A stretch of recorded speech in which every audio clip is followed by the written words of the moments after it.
I should have known something was wrong the moment I woke up late that morning, the morning that was supposed to define the next chapter of my career. For 6 months, I had worked tirelessly, staying in the office past midnight, pushing myself harder than anyone else in my department. My performance reviews were flawless, my numbers were consistently at the top, and everyone knew I was one of the strongest candidates for the promotion. Yet when I opened my eyes and realized the alarm hadn't gone off, my heart sank. I rushed, but it was too late. I walked into the building after the meeting had already started, after decisions had already been whispered behind closed doors. My chance was gone, just like that, stolen, not by my own negligence, but by the man I trusted most. When I confronted Brandon Hayes, my boyfriend, he didn't even flinch. He looked at me with those calm eyes and said, "You were working late last night, Rachel. I just wanted you to rest. I didn't want to see you push yourself too hard." His voice was soft, almost tender, but behind it I felt something calculated. I wanted to scream. Did he not understand what that meeting meant to me, what I had sacrificed for it? Or did he understand all too well? That night, after hours of cold silence between us, I stumbled across a text message on his phone while he was in the shower. I hadn't planned to snoop, but something compelled me to unlock his screen. There it was, a message from Tiffany Reed, one of his colleagues. Her words made my blood boil. "You did the right thing. Ambition is never attractive on a woman. All she should want is to be a sweet little wife for you." I stared at those words, my heart pounding so hard it echoed in my ears. My hands trembled, but I couldn't help the bitter laugh that escaped me. Sweet little wife.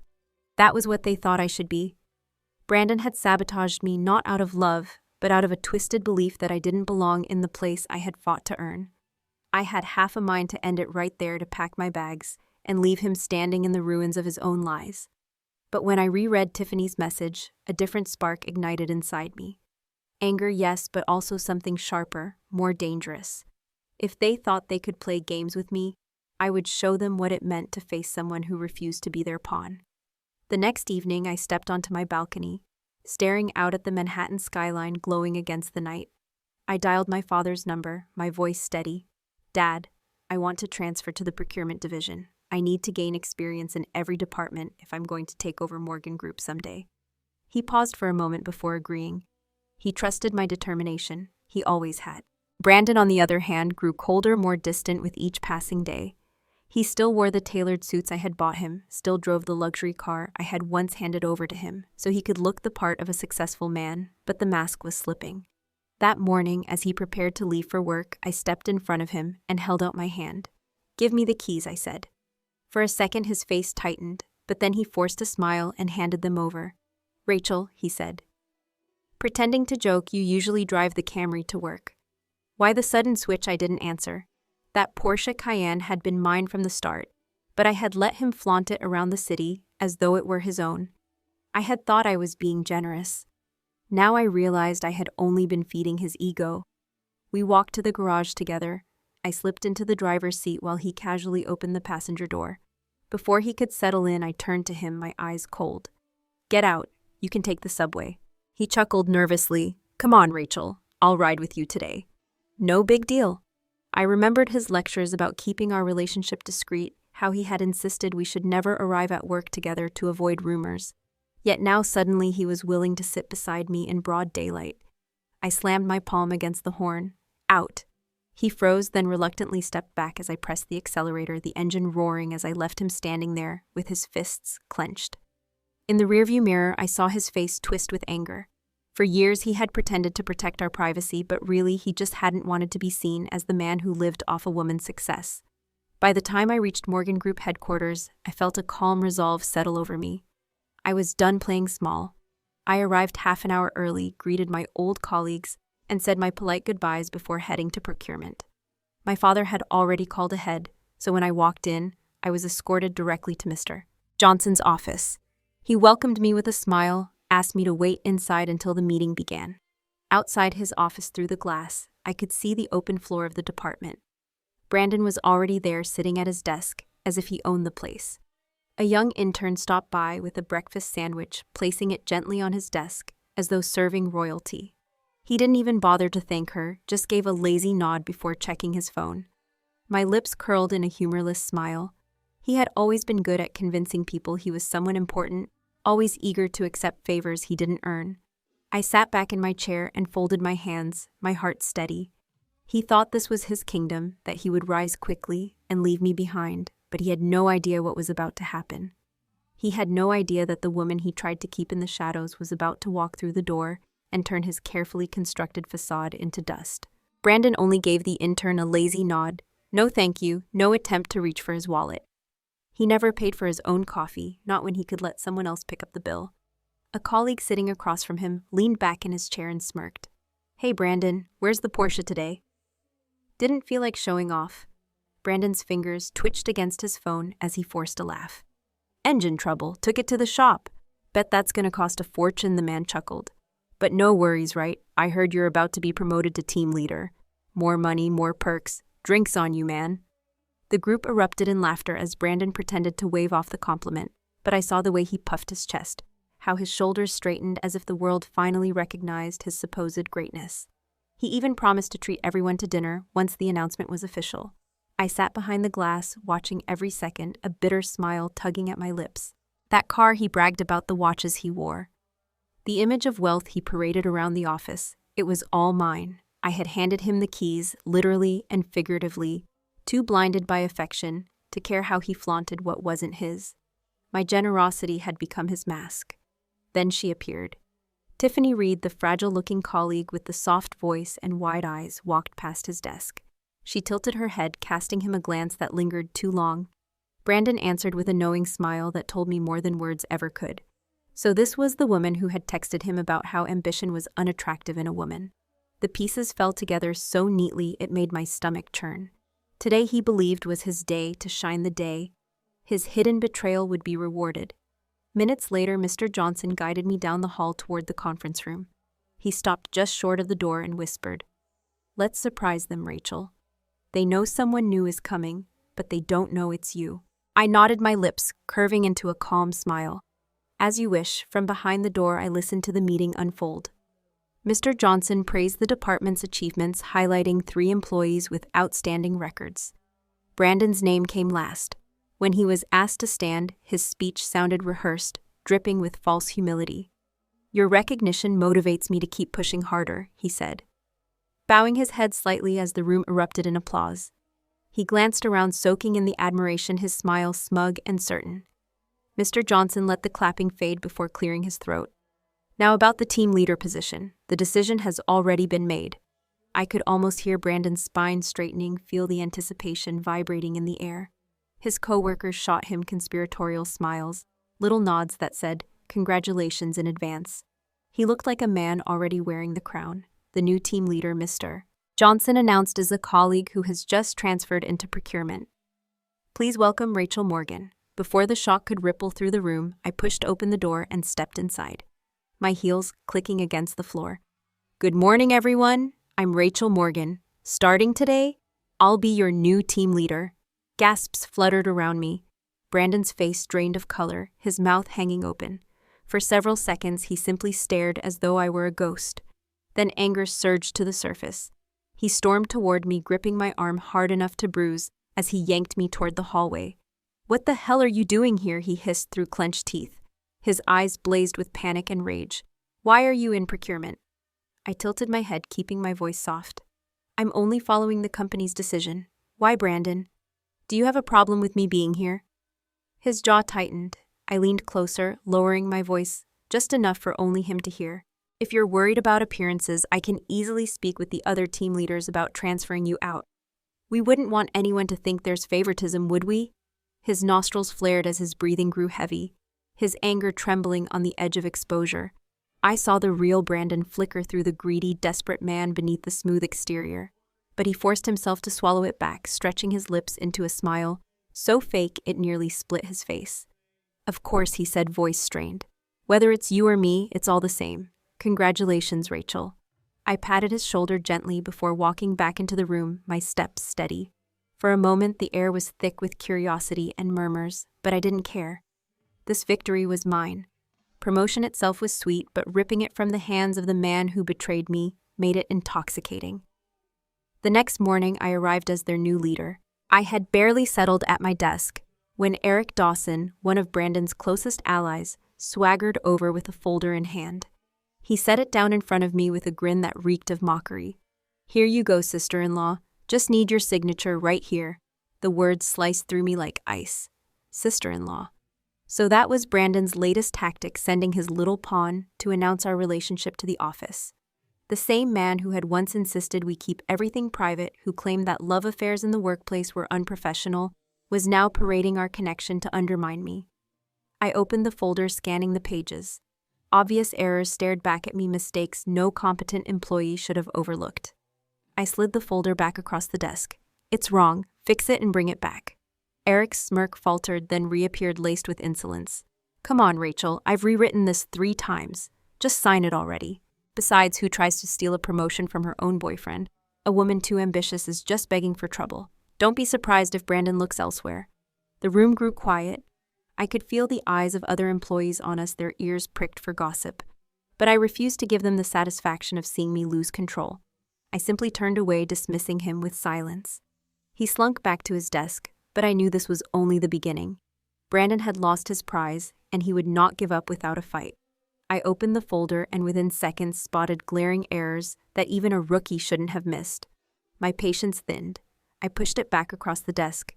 "This is wrong. Fix it and bring it back when it's correct." I wanted to tell him then and there to stop calling me sister-in-law, to remind him this was a corporate office, not some family living room, but I bit back the words. Eric Dawson's smirk slipped for a moment. Then he leaned in, voice tinged with irritation. "Come on, Rachel, sign it for me. I've rewritten this 3 times. What difference does it make? After all, who fights for a promotion against her own boyfriend? A woman too strong is just begging for her man to look elsewhere." My jaw tightened, but I refused to give him the satisfaction of seeing me flinch. Silence was my sharpest weapon. He scowled and finally slunk back to his desk, muttering under his breath. Hours passed. By late afternoon, as I organized my files, my eyes landed on the same folder. My stomach dropped. The mistakes I'd pointed out were still there, unchanged.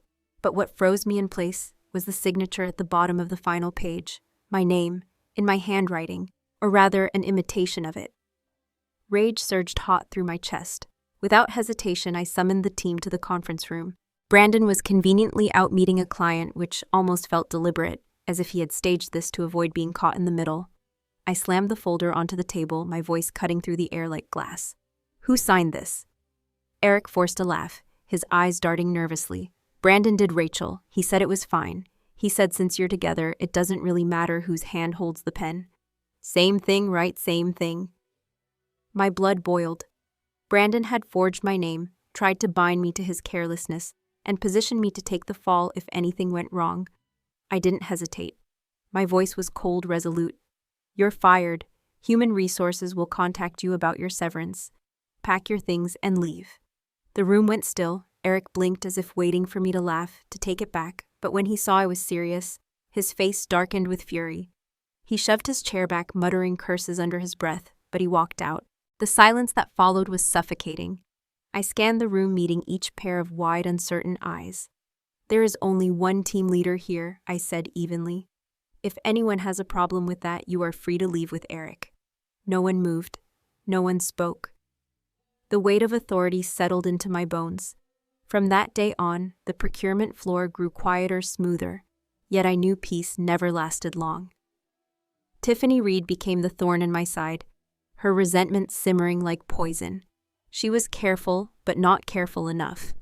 One afternoon in the women's restroom, I stepped inside just in time to catch her whispering with another colleague at the sink. Her voice was soft but sharp enough to slice. Who knows how she got here? Probably sleeping with someone. How else could she rise so fast? The moment they noticed me, their voices snapped off like a light switch. They plastered on smiles, eyes darting away, as if silence could erase what I had just heard. But the look Tiffany shot me when she thought I wasn't watching it was a mixture of hatred and fear, like I had stolen something she believed was hers. Brandon's sudden attentiveness to me hadn't escaped her notice. He lingered near my desk, offered coffee, even brought me lunch when he thought others were watching. The man who once scolded me for working too late now played the role of doting partner. It didn't take a genius to see why Tiffany's bitterness had sharpened. She handled afternoon snack runs for the department. One day, as I reached for my cup, she smiled innocently.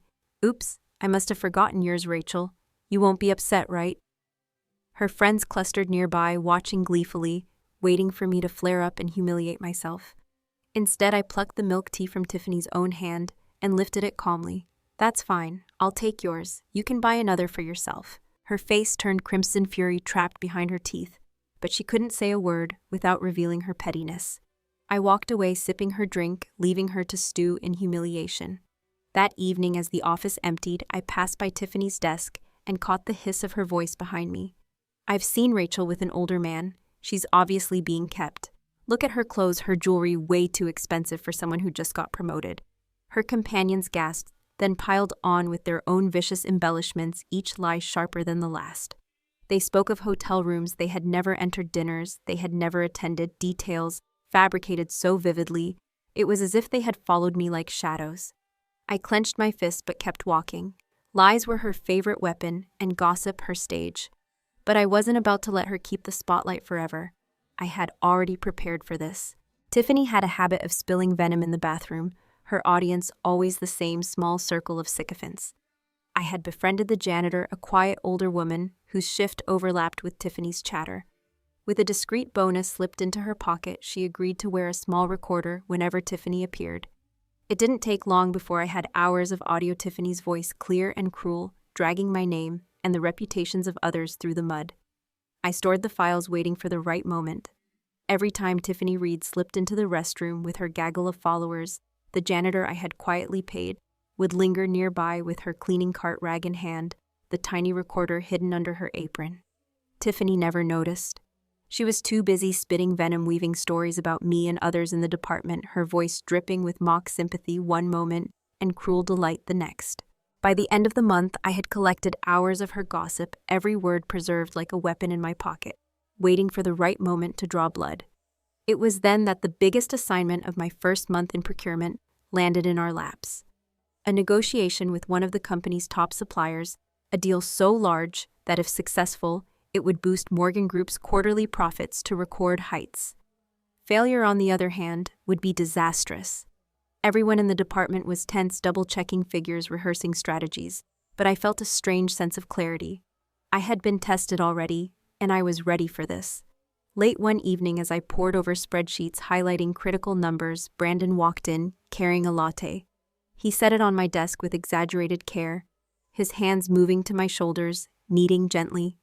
"You've been working so hard lately," he murmured, his voice thick with practiced tenderness. "It breaks my heart to see you this exhausted, Rachel. Please forgive me for before. I only wanted to protect you. Trust me." I didn't turn to look at him. My body stiffened under his touch. Then shockingly, he dropped to his knees. His eyes glistened as tears slid down his cheeks. "Please don't stay angry at me. I can't lose you." I stared down at him, unblinking, my face unreadable. It wasn't love. It wasn't remorse. It was fear. Fear of losing the benefits he had leached from me for so long. Fear of being pushed aside now that my position had strengthened. He wanted me to lower my guard again, to believe his devotion so he could tighten the noose he thought he had on me. My gaze flickered back to my laptop screen, to the very document I had been editing. An idea formed, sharp and dangerous. "I believe you, Brandon," I said softly. "If you want to help, then finish this report for me. Just some minor adjustments. Make it perfect." His face lit up with relief, as if I had handed him redemption. He laughed and pulled me into a sudden hug. "Of course. Leave it to me." Suppressing a yawn, I handed him my laptop and stretched as though fatigue had finally overtaken me. "I'll lie down for a bit. Wake me if you need anything." Then I left him in the living room, hunched over my work, the glow of the screen reflecting his self-satisfied smirk. I watched from the shadows of the doorway for a moment. He thought he had won, that he was clever enough to twist this in his favor. My gut told me he would try something that he couldn't resist, sabotaging me. When the day of the negotiation arrived, the entire procurement team gathered in the conference room, stacks of binders, printouts, and laptops spread across the table. Everyone buzzed with nervous energy, anticipation, sharpening their words. Mr. Johnson reminded us to confirm that every document was in place. Then Tiffany let out a sharp gasp. "Wait, where's the pricing sheet? It's missing." Her voice was high, panicked, loud enough for every ear in the room. Heads turned toward me instantly, whispers already rising. I clicked through the files myself, my chest tightening. Every report was intact, except for one, the one I had stayed up late preparing, the one Brandon had touched last. I lifted my head slowly, locking eyes with him across the table. He feigned confusion, tilting his head slightly, but his lips twitched just enough to betray the triumph bubbling inside. I spoke evenly, explaining that I had found errors late and asked Brandon to make the final revisions. He had assured me he'd saved and shared the corrected version with everyone. I had trusted him and hadn't double-checked. My fault, it seemed. Mr. Johnson's brows drew together. "Rachel, this is serious. The client will be here any moment. Do you have any backup?" I shook my head. Knowing Brandon, he had deleted every trace, scrubbed the files clean to make sure I had no escape route. Tiffany pounced, her eyes gleaming. "Unbelievable. How could you misplace something this important? If this deal collapses, it's on you. Some team leader you are." Her little entourage nodded eagerly, their faces twisted in smug satisfaction. Brandon rose from his chair, putting on his best mask of magnanimity. All right, let's not panic. I'll try to come up with a temporary fix. We'll manage somehow." His tone was calm, almost heroic. But inside I knew he was reveling. He thought this was it, the perfect chance to drag me down and step over my body to seize the title I had taken from him. The tension in the room was suffocating. All eyes were on me, waiting for me to crumble, to stammer, to beg. But I remained still, composed, my pulse steady. A knock came at the door. A colleague poked his head inside. "They're here." Mr. Johnson sighed heavily, glancing at me with something that looked almost like pity. He had already written me off. I lifted my chin, my gaze fixed on the doorway as the footsteps approached. Showtime. Brandon leaned back, barely hiding his grin, his eyes flicking toward Tiffany. A silent exchange passed between them, a glimmer of shared triumph. They thought they had trapped me, cornered me into disgrace, forced me to walk away on my own. Then Brandon would swoop in, the savior who saved the department at the last second, earning the glory he so desperately craved. But what he didn't know was that I had been 2 steps ahead of him all along. The door swung open, and the supplier stepped in, a tall foreign man in a sharp navy suit. Before Mr. Johnson could even greet him, Brandon shot out of his chair, like a rocket striding forward with his practiced charm. He extended his hand with a grin. "I'm terribly sorry," he said quickly, "but our procurement division misplaced a crucial pricing sheet. Unfortunately, I'm afraid today's meeting might not be able to continue." The man paused, confusion flickering across his face. He glanced briefly at Brandon before his eyes moved past him, landing squarely on me where I sat at the head of the table. Without a word, he walked right by Brandon's outstretched hand and came straight to me, grasping mine firmly. "Rachel already sent me all the pricing documents last week," he said smoothly. "We can proceed exactly as planned." The air in the room froze solid. It was as if the world had stopped spinning. Brandon's hand hung in midair, his fake smile crumbling into nothing. Tiffany's face went pale, her mouth opening and closing soundlessly. The shock in their eyes was delicious. They hadn't expected this. They thought they had cornered me, driven me into humiliation. But they hadn't realized I had anticipated their every move.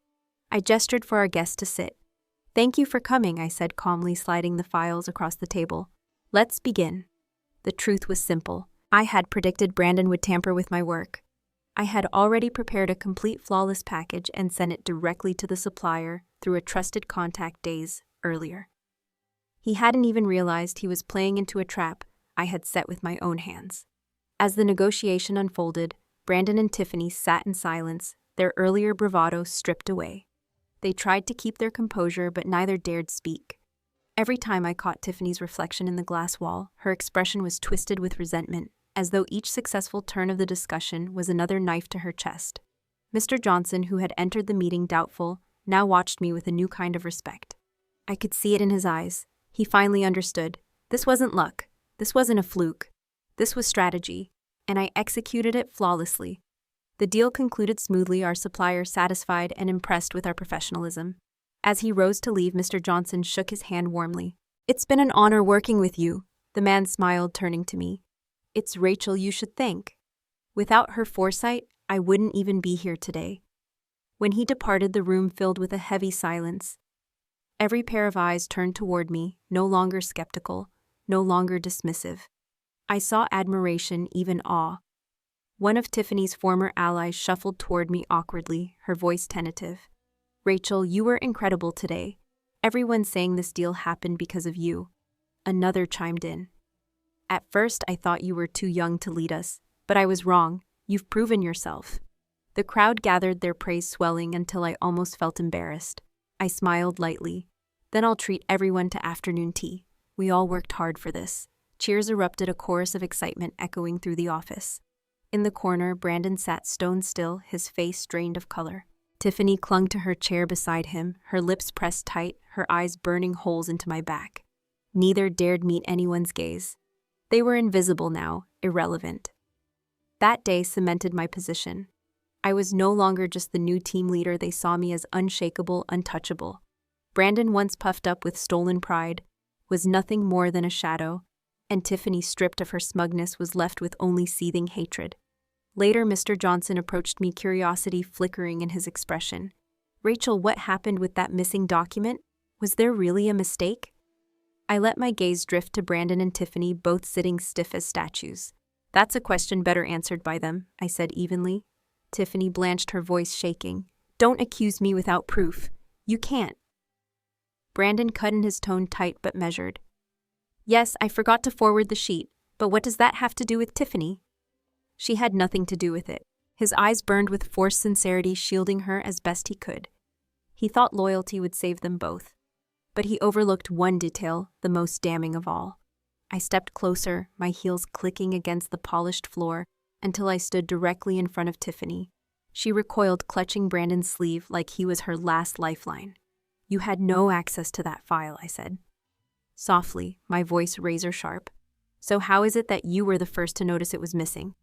The room inhaled as one, the realization slamming into them like a wave. Yes.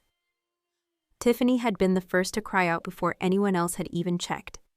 She had revealed herself without knowing it. Her face drained of blood, she stammered, trying to find words, but nothing came. Brandon's jaw locked, sweat beating at his temple. They both knew the walls were closing in. "You had no clearance for that file," I said, my voice low and deliberate. "So how is it that you were the very first person to announce it was missing?" The room grew still as everyone replayed the scene in their minds. Heads turned one by one, eyes landing on Tiffany. Yes, she had been the one to scream it out before anyone else even knew there was an issue. The realization spread like wildfire, and her face drained of all color. She had been so eager to frame me that she'd exposed herself. Her hands trembled as she clutched Brandon's sleeve, her last desperate anchor. But Brandon pulled his arm free without hesitation, shaking her off as though she were nothing. My lips curved at the sight. When pressure mounted, loyalty was the first thing to vanish, before the murmurs could swell into chaos. I reached into my bag and pulled out a small USB drive. Sliding it into the port, I turned the volume up high. The speakers crackled, then Tiffany's unmistakable voice filled the room. She gossiped viciously, painting me as some spoiled woman, kept by a rich man. Then pivoting to my colleagues one by one, exposing rumors and fabrications about affairs. Betrayals, secrets that didn't exist. For 15 minutes, the room was poisoned with her words. Each lie a dagger. By the time the recording ended, the silence was suffocating. I could feel the heat of everyone's eyes burning into Tiffany. Faces were hard, some furious, others disgusted. When her voice had mocked them, called them names, accused them of things that had never happened, she had crossed the line. Tiffany snapped. She lunged forward, wild-eyed, clawing at the laptop to shut it down, but 2 coworkers caught her by the arms, holding her back. She screamed and thrashed, but nothing could stop the judgment in the room. The looks that made her shrink smaller and smaller until she seemed ready to sink into the floor. When it ended, I rose to my feet, my expression cold. "I've known about your gossip for a long time, Tiffany. The recordings were never about revenge. They were about evidence. Now everyone knows the truth." Her shriek cracked through the air as she rushed toward me, hand raised to slap. But before she could touch me, Mr. Dawson stepped between us, his voice booming. "Enough. You accused Rachel of cheating, of being unfaithful, of manipulating her way here.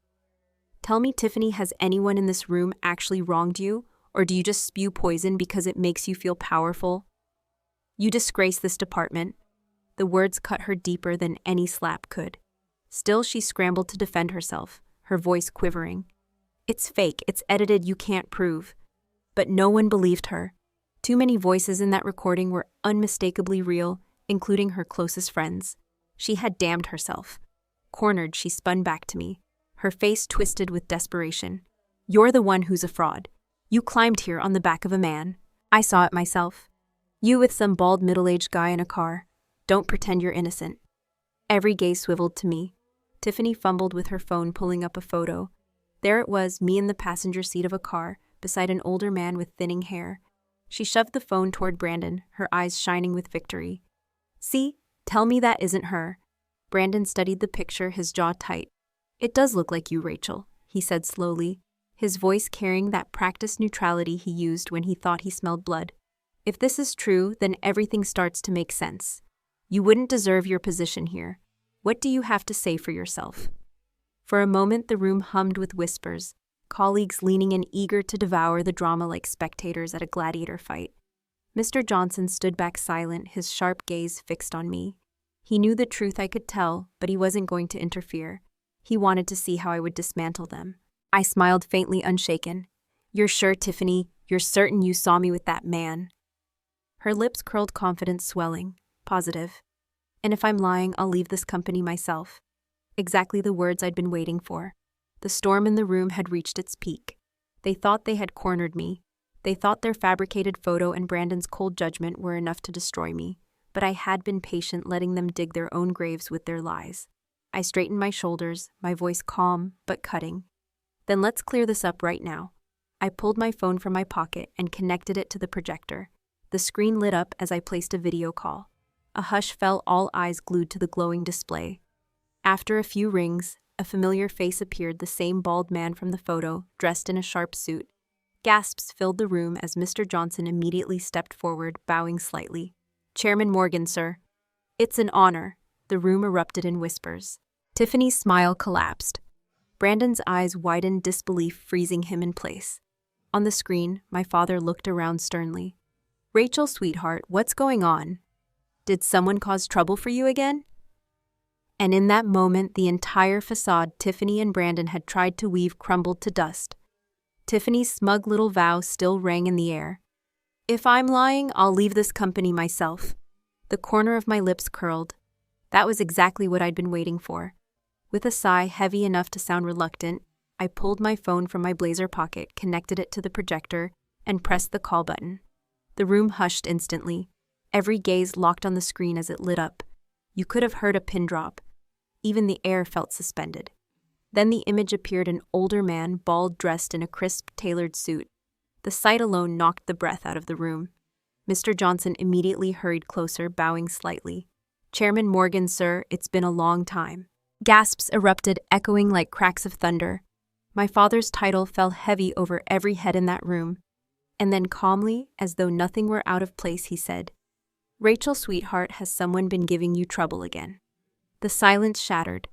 Tiffany collapsed where she stood, her knees hitting the floor. Just minutes earlier, she had painted this man as my supposed sugar daddy. Now, to her horror, the truth was laid bare. He was my father, Charles Morgan, the very chairman of the company she worked for. The same chairman she had mocked without realizing it. No, it can't be, she whispered, shaking her head, as though the world itself had betrayed her. Brandon's face drained to chalk. For all the months we'd been together, he'd never once grasped the full weight of who my father truly was. He'd guessed wealth, of course, but he had never understood this. Now, watching his ambition crumble, he looked like a man who had bet everything on a hand of cards, only to realize the deck was stacked against him from the start. I tilted my head, my tone smooth. Father, there's been a misunderstanding. I needed you to confirm something for the team. Thank you for clearing it up. My father's expression hardened, his eyes sweeping the room with a coldness that made seasoned professionals squirm. Who would be foolish enough to spread such nonsense? Do they not understand the damage careless words can do? If anyone dares slander my daughter again, I'll handle it with the law myself. The weight of his warning dropped like an anvil. Tiffany's entire body trembled, her lips parting, but no sound escaping. Everyone understood this wasn't just workplace gossip anymore. This was defamation, and with the chairman himself involved, it carried consequences far beyond embarrassment. Just as I moved to end the call, Brandon leaned into the frame, forcing a smile so thin it looked painful. It's an honor, sir. I'm Brandon Hayes, Rachel's boyfriend. I look forward to meeting you in person soon. My father's brows lifted in mild surprise before he waved dismissively. Boyfriend. These days, young people call anyone they date that. They're just friends playing around. It doesn't count. The blow landed like a hammer. Brandon froze his smile, shattering his face, contorting in humiliation. Around us, whispers buzzed like bees, so the charming Brandon, the man who strutted around the office pretending to be important, had just been brushed aside by the chairman himself, exposed as nothing more than a hanger-on. I suppressed a laugh, a quiet curl of my lips. My father never misjudged character. One glance at Brandon and he'd already seen through him. "Thank you, father," I said softly. "I'll handle the rest." I ended the call, turned and faced Tiffany once more. "You swore, didn't you? If what you said was false, you'd leave this company yourself. Time to keep your word." She sat crumpled on the floor, her skin pale, her eyes wide with horror. The weight of her own arrogance pressed down until she could barely breathe. For a moment she said nothing, frozen in disbelief. Then her gaze darted toward Brandon, clinging to the only ally she had left. "Brandon, you have to help me," she wailed, crawling across the floor, grabbing at his pant leg with trembling hands. "I did everything for you. I helped you. I protected you. Please don't abandon me now." Her tears smeared her mascara streaks running down her face as she pressed her forehead to his knee. Brandon stiffened, glancing at me, terror etched in his features. He wasn't afraid for Tiffany. He was afraid of what she might say if she lost control. "Please, Brandon," she sobbed. Tell them I was only following your orders. You can't let me take the fall alone." "Shut up," he barked, yanking his leg free, shoving her to the ground with a violence that made the room flinch. His face twisted with panic and rage. "You did this to yourself. Don't drag me down with you." The betrayal hit her like a blade. For a heartbeat she stared up at him, broken before her expression contorted into fury. But Brandon didn't look back. He stood rigid, his knuckles white, his eyes darting everywhere but toward her. I sat down slowly, crossing my legs, my voice calm, almost gentle. "Tiffany Reed, this is where your story ends. You slandered me, you lied to everyone here, and worst of all, you underestimated me. Pack your things, you're finished." Her mouth opened in a scream, but no words came. The sound died in her throat as she realized there was no lifeline left. Not Brandon, not the whispers she had once commanded, not even herself. And as she crumbled before the entire department, I knew this was only the beginning. Brandon might have pushed her away to save himself, but his day of reckoning was coming too.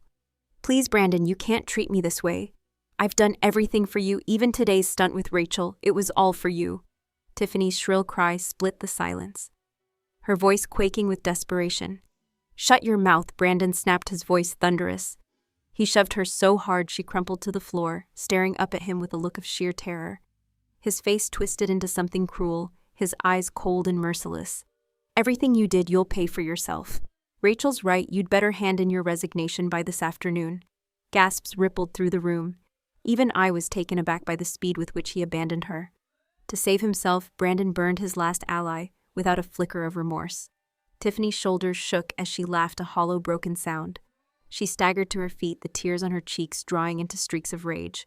Before storming out, she shot Brandon one last venomous glance, hatred dripping from her eyes, then vanished without looking back. By evening, her desk was cleared, every trace of her existence scrubbed from the office. Yet that night, Brandon returned to me, not as a man, but as something far lower. He dropped to his knees before me, hands clutching my skirt, his eyes red with desperation. "Rachel, please," he choked, his voice hoarse. "Don't leave me. I love you. I've always loved you. I'll change. I'll do anything. Just don't abandon me." I stared down at him, utterly unmoved. This was the same man who had sabotaged my promotion, who had schemed with Tiffany to destroy me, and now he groveled like a beggar at my feet.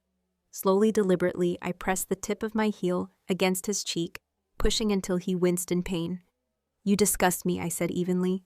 He whimpered, but still clung tighter. "It was a mistake, a lapse in judgment," he babbled. "But my feelings for you are real. Please, Rachel, just give me one more chance." I pressed harder, watching his face contort, until he could barely breathe. Just before he passed out, I lifted my foot and he collapsed forward, gasping for air. Yet even then, he crawled closer, panting like a beaten dog. "I'll be whatever you want," he whispered. "Your dog, your servant. I'll take on all the dirty work so you don't have to." That at least made me pause. A dog had its uses. "Fine," I said coolly. "But hear me, Brandon. If I catch even the faintest hint of betrayal again, if I see even a shadow of ambition in your eyes, you'll regret the day you ever met me." To my surprise, joy sparked in his gaze. He mistook my calculated tolerance for mercy. In his deluded mind, he still believed he could win me back, step by step, until he married me and slid into my father's world of power and wealth. His greed blinded him to the reality. He was already nothing more than a pawn on my board. The next day, I arranged a meeting with a special guest. She arrived in oversized sunglasses and a mask, her posture tense, her eyes darting suspiciously as though expecting a trap. I poured her a glass of red wine and slid it across the table. "You once told me you did countless dirty favors for Brandon," I said softly, lifting my own glass. "What exactly were they?" She sneered, knocking the wine aside so it spilled across the polished wood. "And why would I tell you that I didn't flinch? Because he discarded you, because after everything you sacrificed, he left you with nothing. You don't want revenge." Her hand froze midway to her bag. For a flicker of a second, uncertainty passed across her eyes. She studied me in silence as though weighing whether I was her enemy or her only chance at justice. Then she stood abruptly, sliding her mask back into place. "You'll have your answer in 3 days," she said before leaving without another glance. I leaned back, certain she wouldn't be able to resist. Hatred was a powerful motivator, and Brandon had given her plenty of reason. Meanwhile, Brandon threw himself into his new role as my obedient mutt. He bowed to everyone in the department, forcing himself to win over colleagues he had once ignored. He pried into their opinions of me, and every rumor, every idle word he ran back to me, breathlessly panting for approval, like a lapdog eager for scraps. Watching him parade his false loyalty would have been pathetic if it weren't so laughable. He mistook servitude for strategy, believing that if he stayed close long enough, he could worm his way into my heart again. But to me, he was nothing more than entertainment, a reminder of how far the mighty had fallen. This was a company, not a stage. And yet Brandon performed daily, desperate for validation, blind to the fact that his act only made him look more ridiculous. I smiled to myself. Let him dance. His leash was firmly in my hands now, and soon enough I would yank it tight. Whether people liked me or hated me had nothing to do with KPIs or bonuses, and I knew Brandon's sudden eagerness to play watchdog was nothing but a pathetic act. "Do you want me to make them all fall in line?" he whispered one evening, kneeling as if awaiting an order. I flicked my hand dismissively. "No, just focus on your own work, that's enough." I had no illusions about what kind of man he was. He had likely used intimidation and manipulation to drive others out before. Men like him didn't hesitate to crush whoever stood in their way, not out of strength but out of cowardice. When I opened my laptop that night, I wasn't expecting salvation to come wrapped in venom. But there it was, an email unsigned, but the sender was obvious: Tiffany Reed. After days of festering humiliation, she could no longer swallow the bitterness. Attached was a trove of screenshots and transcripts, conversations between her and Brandon. Orders, bribes, whispered schemes. My breath caught as I scrolled. It wasn't just minor favors or harmless gossip. It was proof Brandon had used her as his puppet, collecting kickbacks, forging deals, even coercing her into entertaining clients to secure contracts. Tiffany had debased herself for him, and in return, he discarded her like trash. No wonder she wanted blood. I steadied my shaking hands and cataloged everything: amount, dates, partners, every ugly detail. The more I read, the colder I became. This wasn't workplace misconduct. It was crime. And Brandon Hayes wasn't just a traitor. He was a criminal who deserved prison. I backed everything up, then sent a copy to Mr. Johnson. The next morning he called me into his office, his face pale, his hands twisting nervously. "Rachel," he murmured, maybe it's best not to make this too public." "The company's reputation, I understand," I interrupted quietly. "But reputations are built on truth. If we bury this, it will rot us from the inside. The only just solution is the law." Meanwhile, Brandon was celebrating in another city, draping his arm around a hostess, while clinking glasses with a supplier. He smiled as an envelope slid into his pocket, its contents obvious. It wasn't his first bribe, nor would it have been his last. In his mind, I was still the naive fool, too blinded by affection to see through him. He thought himself untouchable. The knock at the door came as the karaoke machine blared. He frowned, signaling for the music to stop. When he opened it, 2 uniformed officers stood waiting. "Brandon Hayes," one asked flatly. He cleared his throat, forcing a smile. "Yes. Can I help you?" The officer pulled out a pair of cuffs. "You're under investigation for bribery and unlawful profiteering. You'll need to come with us." His face blanched, but pride forced him to laugh it off. There must be some mistake, but the cuffs clicked shut, silencing him. A month later, the trial began. Evidence stacked high, witnesses corroborated every sordid detail. The sheer scale of his corruption stunned even the most seasoned lawyers. His sentencing was swift and merciless. The Brandon who once strutted around our office flaunting borrowed cars and watches now sat shackled, a hollow shell. His ambition turned to dust. The procurement department buzzed for weeks. Shock, then awe, then a steady stream of whispers. Rachel Morgan, the new team leader, had orchestrated it all. The woman Brandon tried to destroy had been the one to dismantle him completely. My father called me home not long after. His expression was solemn, yet his eyes shone with pride. "Rachel," he said, "for so long I feared you weren't ready, that you lacked the steel this family needs. But now you've shown me you're more than capable. From today forward, you will take my seat on the board. I'm naming you the new chairwoman of Morgan Group." I felt my throat tighten. A few months ago, I had cried over a missed promotion, devastated that my years of effort had slipped through my fingers. Now I was stepping into the role of leading an empire. Sometimes fate disguises blessings as disasters. On Monday morning, I walked into the grand boardroom, sunlight spilling across polished mahogany. Executives filled the room, their chatter fading as I entered. I moved to the head of the table, placed my hands on the chair, and sat down with quiet authority. "Good morning," I said, my voice steady, ringing with a certainty I hadn't possessed before. "I am Rachel Morgan, your new chairwoman." Silence fell for a heartbeat, and then the room erupted in applause. Thanks for listening. Be sure to subscribe so you don't miss the next videos.